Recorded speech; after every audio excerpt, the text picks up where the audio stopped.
Welcome back guys in another video. तो guys आज की इस वीडियो में हम सिंपली क्लास 10th का जो अभी आपका वैसे हिंदी का हाफ ईयरली एग्जाम है 2 दिसंबर को, उसके गाइस हम ऑब्जेक्टिव टाइप क्वेश्चन देखने वाले हैं। तो गाइस आपको इन सभी ऑब्जेक्टिव टाइप क्वेश्चन को तैयार कर लेना है, देन ही आपको एग्जाम देना जाना है। इनसे आप बेहद ज़्यादा अच्छे नंबर मार्क्स गेन कर लोगे।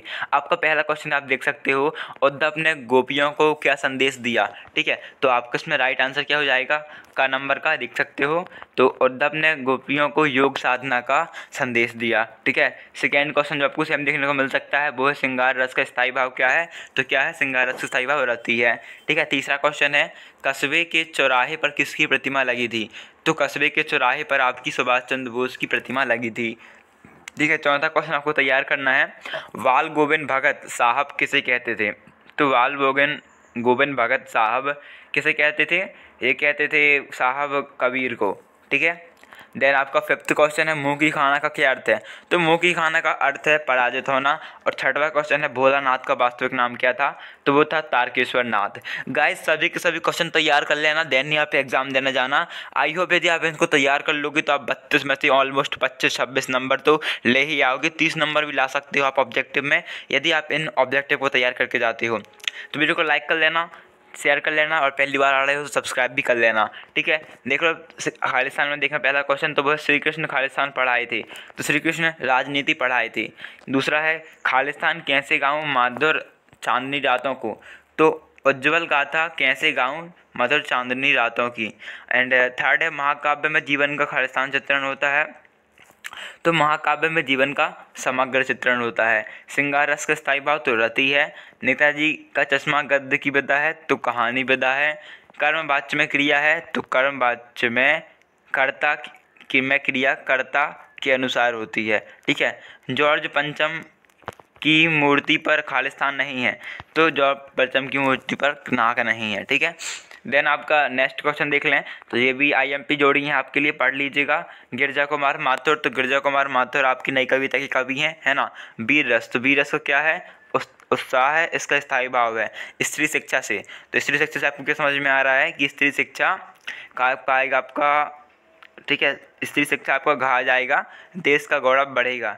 8 400 400 400। जी हाँ, याद कर लीजिए व्हाट्सअप नंबर, क्योंकि अब चाहे आपका मैथ का सवाल हो या फिजिक्स केमिस्ट्री बायोलॉजी का, आपके हर डाउट हर क्वेश्चन का मिलेगा तुरंत वीडियो सॉल्यूशन, वो भी सीधा आपके व्हाट्सएप पर। बस अपने फ़ोन पर डाउटनेट का 8 400 400 400 नंबर सेव कर लें और चैट ओपन कर लें। फिर जो भी आपका डाउट है उस सवाल की बस आपको फ़ोटो खींचनी है, उसे क्रॉप करना है और 5 सेकेंड में आपको वीडियो सॉल्यूशन मिल जाएगा। क्लास 6 से 12 IIT JEE NEET CBSE board और सभी स्टेट की बोर्ड के बच्चों के लिए। तो देर किस बात की, अभी जाइए और 8 400 400 पर अपना सवाल व्हाट्सअप कीजिए और अपने सभी डाउट्स को आउट कीजिए, लिंक इन डिस्क्रिप्शन। बढ़ेगा, यदि स्त्री शिक्षित होगी तो देश का गौरव बढ़ेगा। चौथा है माता पिता, तो माता पिता में आपकी द्विगु समास है क्योंकि डैश आ गया है। पांचवा है आटे की गोलियां, तो किसके लिए होती थी, मछली के लिए। और हिरोशिमा, तो हिरोशिमा का क्या बचेगा, रेलगाड़ी में लिखी गई। ओके, देन आपका नेक्स्ट क्वेश्चन देख लो, ये भी आपके लिए बहुत ज़्यादा IMP है, सेम देखने को मिल सकते हैं। वो है गोपियों किसे प्रेम करती थी। ठीक है, तो गोपियाँ श्री कृष्ण को प्रेम करती थी। साहित्य लहरी किसकी रचना है, सूरदास की। रसों की संख्या कितनी मानी जाती है, तो आपकी रसों की संख्या है, रसों की संख्या 9 मानी जाती है। और यदि पूछा जाता है कि रसों के अंग कितने हैं, तो आपको रसों के अंग 4 लिखने हैं। ठीक है, एंड उसके बाद है आपका भारत किस वर्ष में स्वतंत्र हुआ। तो बहुत सिंपल क्वेश्चन है, किस वर्ष में स्वतंत्र हुआ था, 1947 में। जिन शब्दों से करने या होने का बोध होता है वो क्या कहलाते हैं, तो वो कहलाते हैं आपकी क्रिया। यथाशक्ति में कौन सा समास है, तो अव्ययीभाव समास है। यदि आपको पूछता है कि यथाशक्ति में समास कौन सा है, तो क्या लिखना है आपको, अव्ययीभाव समास है। सातवां है आपका माता का आंचल में कहाँ की संस्कृति का अंकन हुआ है। तो आपका जो पार्ट है माता का आंचल, उसमें देहाती संस्कृति का अंकन हुआ है। ठीक है, तैयार कर लेना। नेक्स्ट क्वेश्चन पांचवा देख लो, निम्नलिखित वाक्यों में सत्य सत्य लिखिए। तो पहला है श्री कृष्ण ने गोपियों के पास उद्धव को भेजा, तो सत्य है। ठीक है, इसमें सत्य करना है आपको। और अस्थिर मनोविकार स्थायी भाव कहलाते हैं, तो ये आपका दूसरा वाला सत्य है। बी रस का स्थायी भाव क्रोध थे, भी सत्य, क्योंकि बी रस का स्थायी भाव उत्साह है। बाल गोविंद भगत गृहस्थ नहीं थे, तो ये भी आपका असत्य है, क्योंकि बाल गोविंद भगत क्या थे, एक बहुत बड़े गृहस्थ थे, मतलब घर में रहने वाले थे। किस क्रिया का प्रभाव कर्म पर पड़ता है, वह सकारात्मक क्रिया होती है। तो हाँ, जिस क्रिया का कर्म पर प्रभाव पड़ेगा वह सकारात्मक और जिसका नहीं पड़ेगा तो वह अकर्मक। मूर्तिकार ने पहाड़ों पर नाक का पत्थर मिल गया था, तो ये भी आपका असत्य है। देन नेक्स्ट क्वेश्चन देख लो, वो है फोर्थ।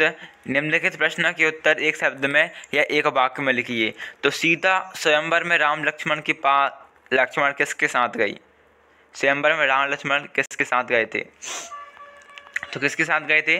वो गए थे विश्वामित्र गुरु के साथ, अपने गुरु विश्वामित्र के साथ गए थे सीता के स्वयंवर में राम और लक्ष्मण। सेकेंड क्वेश्चन है, भक्तिकालीन काव्य का प्रधान विषय कौन सा है? तो भक्तिकालीन का तो प्रधान विषय हमेशा भक्ति भाव नहीं रहेगा या भक्ति करना या करुण रस का स्थायी भाव। तो आपको सभी की सभी रसों के स्थायी भाव याद कर लेने हैं, आ सकते हैं।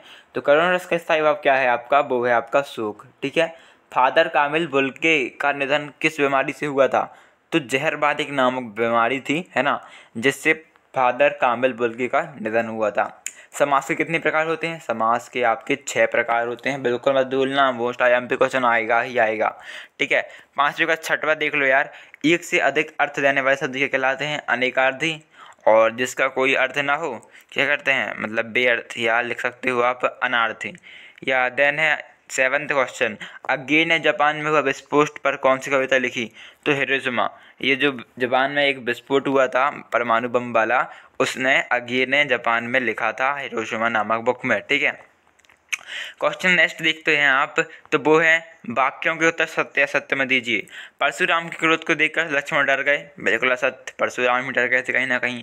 प्रबंध काव्य में पूर्व पर संबंध होता है, हाँ। श्रृंगार रस स्थायी भाव भाष्य है, तो यार ये भी गलत है, रति है आपका। बहुत सिंपल क्वेश्चन है, देख लो एक बार, बस समझ आ जाएंगे।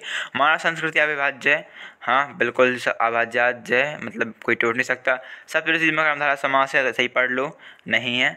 एंड 6वां भोलानाथ पिताजी के साथ ज़्यादा रहता था, तो ये भी आपका सत्य हो जाएगा। ठीक है। इसके बाद कुछ और क्वेश्चन है गाइस, तो आपको इन्हें तैयार करना नहीं भूलना। ठीक है। हम आपको दिखा देते हैं, जैसे कि छायावाद के कवि। तो छायावाद के कवि हैं आपके जयशंकर प्रसाद। आभा फागुन की है, अट नहीं रही, जिसके कारण स्थायी भाव उत्पन्न होता है वह कहलाता है अलंबन। कमायनी एक महाकाव्य।